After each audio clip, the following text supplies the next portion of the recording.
Hello friends, welcome back to my channel. আশা করি সবাই ভালো আছো, আমিও ভালো আছি। তো আজকে বেচু ওই দাদু চলে গেল। দাদু আবার গেল কোনো আরেক ভাইজির বাড়ি, মানে এটা এক ভাইজির বাড়ি ছিল, তো আরেক ভাইজির বাড়ি, মানে দাদু এরকম মনে হয় ঘুরে ঘুরেই দিন কাটায়।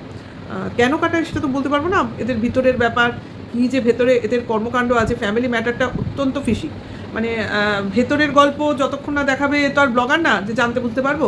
তবে এইটুকু বুঝতে পারছি, মানে এ নিজের ফ্যামিলি ছেড়ে বাদবাকি সবাইকে পছন্দ করে, ঠিক আছে। মানে আছে না কিছু পাবলিক নিজের লোক ভালো লাগে না, পরের লোক প্রিয়, অনেকটা বেচুদের টাইপ, ঠিক আছে।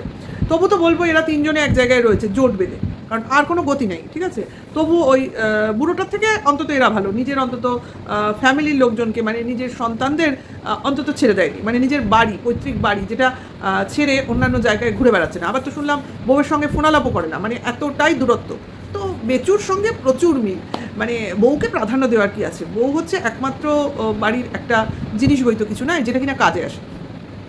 তো সকালবেলায় উঠে রেডি হয়ে গেছে, মা রান্না করে ফেলেছে, মোটামুটি সবাই রেডি, সবার আগে দাদু রেডি জামা প্যান্ট পরে। ভাই এইবার তো মুক্তি, অন্তত যেখানে যাই হয়তো বা রান্না করে খেতে হবে না, আর রান্না করে খেলেও তাদের তো আর ব্লগার নয়, তারা আমাদের দেখাবেও না, আশা করি। তো রান্নার থেকে মুক্তি, কিন্তু বেচু বলেছে আবার নিয়ে আসবে, দেখা যাক আসে কিনা। প্রথমে বলেছিল নিয়ে আসবে, ওখানে গিয়েও যেখানে গেছে সেখানে গিয়েও বলেছে ফোন করো নিয়ে আসবো, লাস্টে বলেছে নিজের বাড়ি তো ফিরবে, নিজের বাড়িও তো ফিরতে হবে, মানে এখানে আসলেই হবে না, এদিক ওদিক ঘুরলেও হবে না, নিজের বাড়িতেও যেতে হবে। মানে বেচুর অ্যাকচুয়ালি দাদুর রান্নাটা মিস করছে।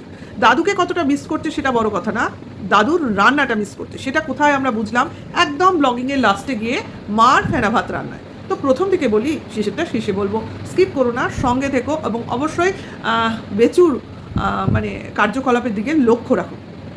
কেন রাখবো না বলো তো, কারণ ভাই এত কিছু করছে, ব্লগের খাতিরে করছে, রোজগারের জন্য করছে, একটু কিছু ভালো খাবার জন্য করছে, তাই না? মানে গতকাল না তার আগের দিনের ব্লগিংয়েই বললো যা কিছু করি আমরা কিছু ভালো থাকার জন্য করি, ভালো খাবার জন্য করি। তো তাহলে তাকে ভালো থাকা ভালো, তার আছে একটু ভালো খাবার দেওয়া তো আমরা দিতেই পারি, তাই না? যে কিনা বলছে, আবেদন জানাচ্ছে আমাদের কাছে যে তোমরা যদি আমাদের দেখো, মানে আমাদের জন্য, মানে ওর জন্য আমরা প্রার্থনা করি, তাহলে ও একটু ভালো মন্দ খেতে পারবে।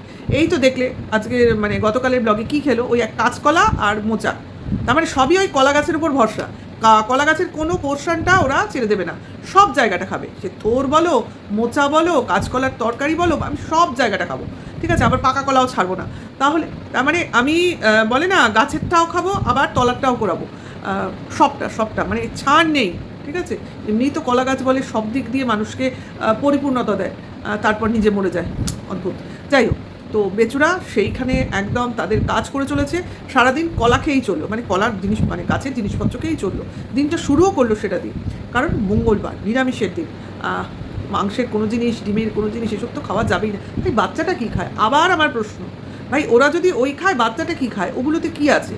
প্রোটিন ভিটামিন তো কিছু নেই, আছে কতগুলি আয়রন, বসে বসে আয়রন খায় বাচ্চা। যাই হোক, যাই না ভাই, তা বাবা তো দেখি সঙ্গে করে একটা ক্যান নিয়ে দুধ আনতে যায়, সে দুধও এক বাটি করে খাওয়ালে তবুও হয়, জানি না কখন খাওয়ায়, আদৌ খাওয়ায় কি না, নাকি বাচ্চাটা আধ পেটা খেয়ে ঘুমিয়ে পড়ে, বলতে পারি না। তো সকালবেলা বেরোবো, খাওয়া দাওয়া হয়ে গেল, রেডিও হয়ে গেল, তার আগে গাড়ি বার করতে হবে, কারণ 4 চাকা ভরসা। তো সেই গাড়িতে ধুলো পরিষ্কার করছে বাবা। ছেলে তো জানোই সব জায়গায় চলে যায় আজকাল, ওটাই মানে বাচ্চাদের আটকানো যায়ও না। কিন্তু ভাই আমি ভাবলাম ঠিক আছে পরিষ্কার করছে, ওকে যে জামাটা পরে বাচ্চাটা ওই গাড়ির ধুলোর মধ্যে ঘোরাফেরা করলো, সেই জামাটা পরেই তাকে নিয়ে গাড়িতে করে ঘুরতে বেরিয়ে পড়লো। আমি বললাম ভুল দেখছি না তো, আমি তো ভেবেছিলাম ওটা ঘরে পরার জামা, তারপর সেটাকে ছাড়িয়ে অন্য কোনো জামা পরিয়ে নিয়ে বেরোবে। ভাই নিজের ড্রেস আপ করলো, মা একখানা চকচকে মার্কা এই বয়সে শাড়ি পরলো, আর বাচ্চাটাকে যেরমভাবে ছিল সেরমভাবে নিয়ে রওনা দিল। হ্যাঁ, সঙ্গে জামা কাপড় থাকে, হয়তো বাচ্চাটার মাঝপথে জামা কাপড় লাগতে পারে বাচ্চা হিসেবে, সেরমভাবে ক্যারি করেছিল। কিন্তু ওই মুহূর্তে যে বাচ্চাটা ধুলোবালির মধ্যে ঘুরলো, একটা গাড়ির ধুলো, কম ধুলো ছিল না সেই গাড়িতে, এবং বাচ্চাটা ক্রমাগত সেই ধুলোর মধ্যেই দাঁড়িয়েছিল এবং নিজেই ধারণ পোষণ করছিল, কাজে সেইভাবে বাচ্চাটাকে কোনোভাবেই চেঞ্জ করানো হয়নি, কারণ আমরা দেখিনি। যাক, আজকে বেচু যাওয়ার পথে যেখানে যাচ্ছে সেখানের উদ্দেশ্যে 2 বাক্স মিষ্টি নিয়েছে, এইটুকু বুঝলাম, কারণ 2 রকম মিষ্টি যখন দেখিয়েছে 2 বাক্স মিষ্টি নিয়েছে। ভাই কৃষ্ণনগর দিয়ে যাচ্ছে, ওকে। কৃষ্ণনগরের মিষ্টি তোমরা সবাই জানো ভালো, আমরাও জানি। তো সেই রকম মিষ্টি নেওয়ার ব্যাপার নেই, যেগুলো মানুষ মানে অহরহ সব জায়গায় পেয়ে যায়, তো সেই মিষ্টিগুলোকে নিয়ে গেল। ওই মৌচাক টাইপের আর কিছু, ওই পোড়া মিষ্টি টাইপের মিষ্টি, কেন রে? মানে পোড়া মানে ওই লেডিকিনি টাইপের, কেন? কৃষ্ণনগরে শুনেছি সর ভাজা বা সরপুরিয়া, মানে 2 রকম। তা এই মিষ্টিগুলো না নিয়ে গিয়ে যে মিষ্টিগুলো সারা দুনিয়া না, ওয়েস্ট বেঙ্গলের যে কোনো জায়গায় গেলে তুমি পাবে, তো সেই মিষ্টিগুলোকে নিয়ে গেল। মানে এদের মানসিকতা দেখো, মানুষ তো সেটাই ভাবে না যে আমি আমার জায়গার বিশেষত্ব জিনিস নিয়ে যাব। যাই হোক, কেন যে নিল না সেটা তো আমরা ভালো করেই জানি, কারণ সরপুরিয়া সরবাজার দাম অনেক বেশি, তার থেকে ভাই ওই কম দামি মিষ্টিগুলো নিয়ে চলে যাওয়া অনেক বেটার। তা যাই হোক, সেটা ওদের ব্যাপার। মানে ওই মিষ্টিগুলো নিলে যে পরিমাণ নিলে বেশ বড় সড়ো প্যাকেট দেখাতো সেটা তো আর দেখাবে না, কারণ সেই পরিমাণ নিতে হবে। কাজে এই মিষ্টিগুলো ওই 10টা নিলে আমার অন্তত মিনিমাম সাইজ দেখাবে, বোঝাই যায় এদের টেন্ডেন্সিটা কত দূর যেতে পারে। ভাই এরা বলবেও কীরমভাবে যে কৃষ্ণনগর থেকে আমাদের আত্মীয় এসেছিল, ভাই তারা কী মিষ্টি এনেছে, এই মিষ্টি এনেছে।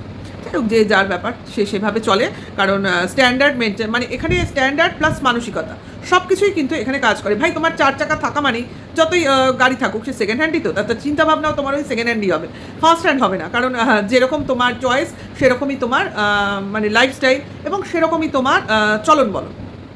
তো সেখানে গেল, এবং কারণটা হচ্ছে অ্যাকচুয়ালি দাদুকে সেখানে ড্রপ করা, দেন ওখান থেকে তোমার কিছু শাড়িপত্র কেনা, কারণ ওখানকার শাড়ি বিখ্যাত। শান্তিপুরের তোমরা নিশ্চয়ই জানো, শান্তিপুর, ফুলিয়া ইত্যাদি এইসব, ধনেখালি এইসব জায়গার তো শাড়ি, এবং তাঁতিদের বাড়িতে গিয়ে তোমার শাড়ি কেনা যায় এবং অনেকটা কম দামে। মানে মার্কেটের যে দোকান, আমাদের কলকাতার দোকানে তো দাম বেশি, ছেড়ে দাও, সব জায়গায় যে দাম তার থেকে অনেক অনেক কম দামে পাওয়া যায়, মানে সেটা সত্যিকারের অনেকটা কম। যাই হোক, সেখান থেকে কিছু শাড়িপত্র কিনলো। তা শাড়িপত্র কিনলো ভালো কথা, এর আগেও বেচুরা গিয়ে অনেক মার্কেটিং করেছে, কিছুদিন আগেও করেছে, তার আগেও করেছে, কারণ এখন দেখছি বেচুর মা প্রচুর শাড়িপত্র কিনছে। তা নিজের জন্য কিনছে কি কার জন্য কিনছে সে তো আর বেচু খোলসা করে আমাদের সামনে বলবে না, কারণ বেচুর কথা হচ্ছে মা কিনছে, মা কাকে দেবে ও কিছু জানে না, শুধু পয়সাটা বার করছে আর দিয়ে দিচ্ছে। মানে ও এসব দেখে না, মেয়েলি ব্যাপারও দেখে না। ভাই এদিকে মার কটা শাড়ি, মার শাড়ি কী কোয়ালিটির, মার শাড়িতে ফলস পিকো করা হবে কি না, মার শাড়ির ব্লাউজ বানাতে দেবে কি দেবে না, সব কাজটাই কিন্তু বেচু নিজে হাতে করে, ঠিক আছে। কাজেই তারপরেও বেচু বলে আমি জানি না, ও বলতে পারবো না, ও করতে পারবো না। ভাই দুদিন আগে পুরী না দীঘা কোথা থেকে কিছু মার্কেটিং করে এসেছিলো, পুরীই হবে, তো সেখান থেকে প্রচুর জুয়েলারি কিনে এনেছিল। তা সেইগুলোও নাকি কাকে কাকে দেবে জানে না, মানে বেচু জানে না মা এইসব, এবং সেই সব জুয়েলারি নিশ্চয়ই মা গলায় কানে পরবে না, কারণ এগুলো যে একটা বাচ্চা, মানে বাচ্চা না কম বয়সী মেয়েদের জুয়েলারি পরিষ্কার বোঝা যাচ্ছিল। তো বেশ অনেক জুয়েলারি কিনেছিল, সেটা কিন্তু বেচু আমাদের দেখিয়েছিল, তা কাকে দেওয়া হয়েছিল তা কিন্তু দেখায়নি।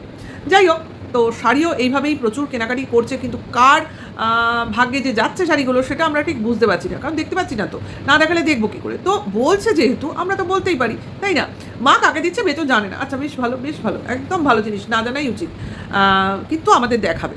ব্লগিংয়ের শেষে বলেছে ভীষণ ক্লান্ত, কী কেনাকাটি হলো অবশ্যই দেখাবে, মানে এখনও শর্ট হয়নি, মানে কোনটা দেখালে কি হবে বা এর কতটা দেখাবো সব কিছু তো একটা হিসাব নিকাশের ব্যাপার আছে না। যেখানে কন্ট্রোভার্সি ক্রিয়েটাররা এরকম ঘাড়ের ওপর নিঃশ্বাস ফেলে, সেখানে অনেক কিছু ভেবেচিন্তে চলতে হয়। আবার কিছু না বললেও নয়, নাহলে না কন্ট্রোভার্সি হলে মানুষ দেখতে আসবে না, ব্লগিং চলবে না, ভিউজ হবে না, অ্যাটলিস্ট আমি একটা আলোচনায় থাকবো না। তো তার জন্য আমাকে একটু হলেও ছোঁয়া রাখতেই হবে কন্ট্রোভার্সি। তো কিনেছে তো বেশ কটা, বোঝাই গেল প্যাকেট পুকুর দেখে। তো সেগুলো নিয়ে আসা হলো, এসেই ছেলে নাকি পড়তে গেল। ভাই হেভি ব্যাপার, সারাদিন যুদ্ধ করে হুল্লোড় করে বাচ্চাটা এসে পড়তে যাচ্ছে, ভালো, গুড সাইন। অন্তত পড়াতে পাঠিয়ে দিলে এরা অন্তত একটু বিশ্রাম পাবে, এইটুকু ক্লিয়ার আমাদের কাছে, যে বাচ্চাটা যদি কোথাও পড়তে যায় মা ছেলে অন্তত হাত পা ছড়িয়ে বসতে পারবে, বিশ্রাম নিতে পারবে, তারপর অনেক রকম আলাপ আলোচনা করতে পারবে, যেগুলো কিনা সবসময় ছেলে থাকলে সম্ভব হয় না। ছেলেটা তো বড় হচ্ছে আর দুরন্ত হচ্ছে, যতই হোক চোখ দিয়ে দেখতে হয়। আর বাচ্চাটা অ্যাকচুয়ালি এখন কিন্তু ওদের আলোচনাগুলো শোনে, এটা একটু খেয়াল করবে, আলোচনা কিন্তু শোনে, এবং কখন কোনটা শুনে কোথায় কার সামনে কি বলে ফেলবে এটা কিন্তু একটু হলেও এদের মনে একটু ভয় ঢুকেছে, কারণ বাচ্চাটা টুকটাক বলে ফেলে যে বাবা তুমি মিথ্যে বলছো, বাবা তুমি ঠিক বলছো না। যেমন সেদিনকে বেচু খেতে বসেছে রাত্রে, আমি তোমাদের মানে বলবো করেও ভুলে গেছি, তো দুপুরে না রাতে আমার ঠিক এই মুহূর্তে মনে পড়ছে না, এই 2 দিন আগের ভিডিওতে ব্লগিংয়ে বাচ্চাটা বলছে মা বাবা খেতে বসেছে হাত না ধুয়ে। বলছে কই হাত ধুয়েছি তো। কিন্তু বাচ্চারা কিন্তু কখনো মিথ্যা কথা বলে না, এবং যেটা সায়েন্টিফিক বাচ্চাটাকে হয়তো এটাই শিখিয়েছে, একদম ঠিক শিখিয়েছে, খারাপ কিছু শেখায়নি। আর বাচ্চাটা স্কুলে গেলে এটাও এই ম্যানার্সগুলো স্কুল থেকেও শেখে, বাড়ি থেকেও শিখবে, স্কুল থেকেও শিখবে, সব দিক দিয়ে শিখলে বাচ্চাটা সেটা ভালো মানে অ্যাবজর্ব করে। তো সেটা বাচ্চাটা খেয়াল করেছে, বাচ্চাটা ওখানেই থাকে। একমাত্র ফোন যদি হাতে থাকে বাচ্চাটা, তাহলে বাচ্চাটা দিক বিদিক জ্ঞান শূন্য হয়ে পড়ে, অর্থাৎ কোনো দিকে কি হচ্ছে না হচ্ছে কোনো কিছু খেয়াল করে না। ওর পাশে যদি যুদ্ধ হয়ে মারামারি হয়ে কাটাকাটি হয়ে যায় তবুও বাচ্চাটা বোধহয় মোবাইল থেকে চোখটা তুলবে না, প্রচুর অ্যাডিকশান। ভীষণ অ্যাডিকশান মোবাইলের দিকে। তো সেইটা হাতে ছিল না, তার জন্যই ওটা খেয়াল করতে পেরেছে যে বাবা হাত না ধুয়ে খেতে বসে পড়েছে। যাই হোক, সেটা এমন একটা জায়গা ছিল যেটা কিনা কাটা হয়তো সম্ভব হয়নি বেচু এডিট করে। তো না আমি বসেছি, তুই ভুল দেখেছিস, এইভাবে ম্যানেজ করে নিয়েছে। কিন্তু বাচ্চারা কিন্তু ভুলও দেখে না, ভুলও শোনে না, আর ভুল কথাও বলে না। খুব মানে আরেকটু বড় না হলে, এই বয়সে বলে না, এরপরে একটা বয়স আসে যখন কিনা বাচ্চারা একটু বানিয়ে কথা বলে, সেই বয়সটা পরে, এখনও সেটা আসেনি ওর। ওটা যত স্কুলে যাবে, স্কুলে গিয়ে যত বন্ধুবান্ধব হবে, তখন তার থেকে শুরু হয়। আবার এই অভ্যাসটা যদি শুরুতেই ধরে বাড়ির লোকেরা ঠিক করে দেয়, তাহলে কিন্তু এটা বাড়তে পারে না। দেখা যাক ভবিষ্যতে কীরকম কী হয়, ধীরে ধীরে সবটাই বুঝতে পারবো। সব বাচ্চা সমান নয়, সেটাও সঠিক। তো বাচ্চাটা গেল এবং সঙ্গে গেল ওই কুচুটে বুড়ো। তা কুচুটে বুড়ো গেল সঙ্গে দুধের ক্যান নিয়ে, বুঝলাম যে দুধ আনতে যাচ্ছে। তা দুধ আনতে যাচ্ছে মানে সেই ওই ফুলমালা গাথাওয়ালা বাড়িতে যাচ্ছে দুধ আনতে। যাই হোক, এরপরে কি হলো, বেচুদের রাতের খাওয়া কি হবে না, ফেনা ভাত। দাদু শিখিয়ে দিয়ে গেছে ফেনা ভাত। ভাই এত বছর বয়স হলো বেচুর, আর মানে এইখানে দাদুর সাথে তো প্রথম থেকে কোনো পরিচয় নেই। দাদু আছে বলেই হয়তো বেচু জানতো না, কারণ তার মাই কোনোদিন কাকাকে সেভাবে মনে হয় দেখা সাক্ষাৎ করেনি।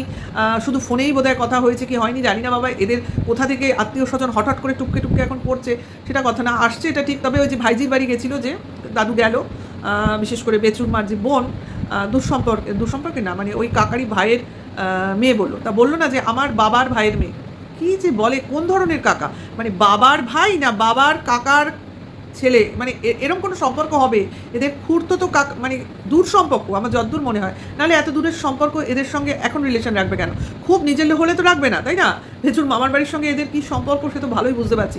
এবং তার থেকে আরেকটা জিনিসও ধারণা করে নিলাম এই কারণে, যে বেচুর মা যে ভদ্রমহিলাকে বা যে বাড়িতে গেলেন কাকু, তার সঙ্গে বেচুর মায়ের কিন্তু মহিলার অনেকটা বয়সের গ্যাপ, এবং তার মেয়েও অনেক ছোট। হ্যাঁ, তার মানে সেই মহিলার বেশি বয়স না, তার মানে বোঝাই যে এটা অনেক দূর সম্পর্কের এবং অনেক দূরের সম্পর্ক। হ্যাঁ, রক্তের সম্পর্ক অবভিয়াসলি, কারণ ওই ভদ্রমহিলার সঙ্গে ওই বেচুর মার মুখের মিল আছে, দাঁত উঁচু, বোঝাই গেল মুখের মিল আছে, তাতে কোনো অসুবিধা নেই, বোঝাই যাচ্ছে এরা একই ফ্যামিলির। কিন্তু ভাই বাবার দিকের নিজের আত্মীয় না বাবার ভাইয়ের দিকে নিজের আত্মীয়, সেটাই হলো কথা। মানে অনেকে থাকে না যে বাবারা অনেক ভাই, তারপর ভাইদের ছেলে, সেই হিসেবে আবার হলো কাকা হলো, মানে জানি না এদের কি রিলেশন, দূর সব মানে লতায় পাতায় এরমভাবে। যাই হোক, খুঁজে আনছে, কারণ ক্যারেক্টার প্রয়োজন, কন্টেন্ট প্রয়োজন, তার জন্য এগুলোর খোঁজ হচ্ছে। তো এরকম খুঁজলে বোধহয় আমাদের সবারই বেরোবে। এরকম খুঁজতে হয়তো দেখা যাবে আমরা সবাই ইন্টার রিলেটেড। আমার এগুলো অনেক সময় মনে হয়, এরকম লতায় পাতায় খুঁজতে মানে কোথায় চলে যেতে পারবো, কারণ আমরা কয়েক বংশ পরম্পরা এইভাবে তো মানে চলছে, মানে জীবনযাপন করছি। তা এইভাবে মানে কয়েক পুরুষ ধরে যদি যোগাযোগ রাখা যেত, তাহলে বোধহয় আমাদের নিমন্ত্রণ বাড়িতে লোকজন ধরতো না। তো সেই রকম ব্যাপার, সবসময় তো সবার সঙ্গে যোগাযোগ রাখা যায় না। যতটা সম্ভব একদম কাছে যাদের ছাড়া আমরা চলতে পারি না, তাদের নিয়েই চলতে হয়। ওই সবই আমার আপনজন, সেরকম ব্যাপার। তো সেরকমই হলো ফেনা ভাত। সেই ফেনা ভাতের কথা বলতে গিয়ে এত কথা। দাদু ফেনা ভাত করা শিখিয়েছে। এত বছর, এতগুলো দিন, এতগুলো ক্ষণ চলে গেল, কোনোদিনও ফেনা ভাত শোনেনি। ফেনা ভাত আমরা তো জানি, আমাদের তো কোনো আত্মীয় সে শেখায়নি। ফেনা ভাত, পান্তা ভাত, এগুলো না জানার কি আছে? সে ফেনা ভাত করছে মা, দাদু শিখিয়ে গেছে, সেটা আজকে আমরা খাবো, মানে চটজলদি খাবার। ভাই ফেনা ভাত করেছে বেচুর মা, ফ্যান শুকিয়ে গেছে, নাও বেচুর মাথা খারাপ, মানে গরম।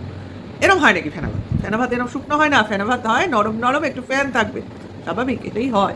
হাঁড়িতে করলেই হয়ে যেত, প্রেশারে করেছে, আর প্রেশারের জলটা হয়তো কম দিয়েছে। নাও এবার সব মার গেছে শুকিয়ে, প্রেশারেরও একটা মাপ আর টাইম আছে, তো সেটা বেচুর মা করতে পারিনি। একটা জিনিস আমি বলি, অনেকেই বলে বেচুর মা নাকি ভালো রান্না করে, কিন্তু আমার যতদূর মনে হয় বেচুর মা মোটেও ভালো রান্না করে না। উনি ওনার মতো একটা স্টাইল নিয়ে চলেন। না হলে কেউ মাছের ঝোলে উচ্ছে দিয়ে মাছের ঝোল করে, শাক মাংস দিয়ে করে, তাহলে বলো না, কোনো মানে একমাত্র কোনো বড় হোটেলের শেফ ছাড়া এই ধরনের এক্সপেরিমেন্ট করবে না। উনি যেভাবে এক্সপেরিমেন্টাল রান্না করেন, সেই রান্নাগুলো নেওয়া খুব মুশকিল। যাই হোক, সেটা কথা না, কিন্তু উনি যে একটা কমন জিনিসগুলো মানে ঠিকমতো করতে পারেন না, সেটা কিন্তু প্রমাণিত। এই যে ফেনা ভাত, এটা কিন্তু হয়নি, ঠিক আছে? কাজে সেটা বেচু বুঝতে পারছে, এবং বেচু কিছুদিন আগে ওর ব্লগেও ওর কাকাকে বলেছে যে ভাইজিকে কী রান্না শিখিয়েছো, সে তো রান্নাই করতে পারে না। অ্যাকচুয়ালি তাই, ওই যেটা করে এই বেচুরা শুধুমাত্র মার খাবার খেয়েই তো বড় হয়েছে। এইবার যদি অন্য জায়গায় গিয়ে ভালো কারোর, মানে যারা অরিজিনাল ভালো রাঁধুনি, তাদের খাবার খায়, হ্যাঁ, এবং তারা যদি মায়ের সমগোত্রী হয়, তাহলে মনে হবে মা তো কিছুই পারে না, এটা মনে হবে। কিন্তু সেটা কথা না, মা তো ছোটো থেকে খাইয়েছে, মাকে এতটা অসম্মান করাও উচিত হচ্ছে না বেচুর। হ্যাঁ, কারণ কাকার সারা জীবন বসে বেচুকে খাওয়াবে না, আর এই বয়সে মার রান্না ঠিক করাও সম্ভব না। আর ওর মা সেই পাবলিকও নয় যে কারোর জন্য নিজেকে পাল্টাবে। আশা করি সবাই বুঝতে পারছো। তো বেচুর অগত্যা খেতে তো হবে ভাই, পেটের টান বলে কথা। তো ছেলেকে আর দেখায়নি, ছেলে ওই পড়তে গেছেই এই অবধি, তারপর আর আমাদের সঙ্গে ছেলের সাক্ষাৎ হয়নি, ঠিক আছে।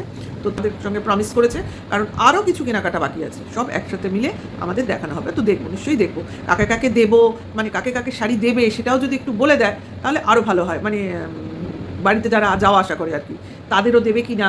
এইবার সেই এচু ঘেচু কচু যাই বলো না কেন, কিমা এদের সবার জন্য কেনা হয়েছে কিনা, এগুলো তো আমাদের জানতে ইচ্ছে করে, কি বলো। তা কিমা যতই বলুক ওদের বাড়িতে কেউ যাচ্ছে কি যাচ্ছে না, আসছে কি আসছে না, থাকছে কি থাকছে না, এই ব্যাপারে তোমাদের না গলাবার দরকার নেই। ও বলবে আর আমরা শুনবো, তাই না।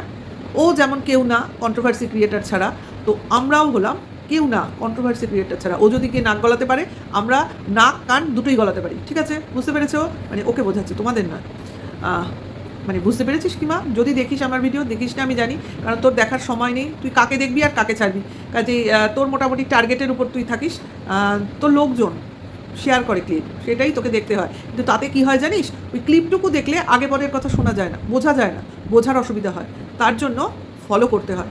যাই হোক, আমরাও বিজি, সংসার নিয়ে থাকি, নাকি বাইরে ভ্যানিটি ব্যাগ নিয়ে ঘুরতে যাই, কোনো কিছুই করি না। কিন্তু তবু ঘরের মধ্যে থেকে সমস্ত কাজ করে নিজেদের ভিডিওটা অন্তত দেখার চেষ্টা করি, মানে যাকে নিয়ে করবো, নাহলে তো ভুলভাল মেসেজ চলে যাবে পাবলিকের কাছে, তাই না। যাই হোক, ভিডিওটা এখানেই রাখি, খুব তাড়াতাড়ি আবার আসবো একটা নতুন কোনো ভিডিওর সাথে। ভালো লাগলে সঙ্গে থেকো, নেক্সট ভিডিও টাটা বাই।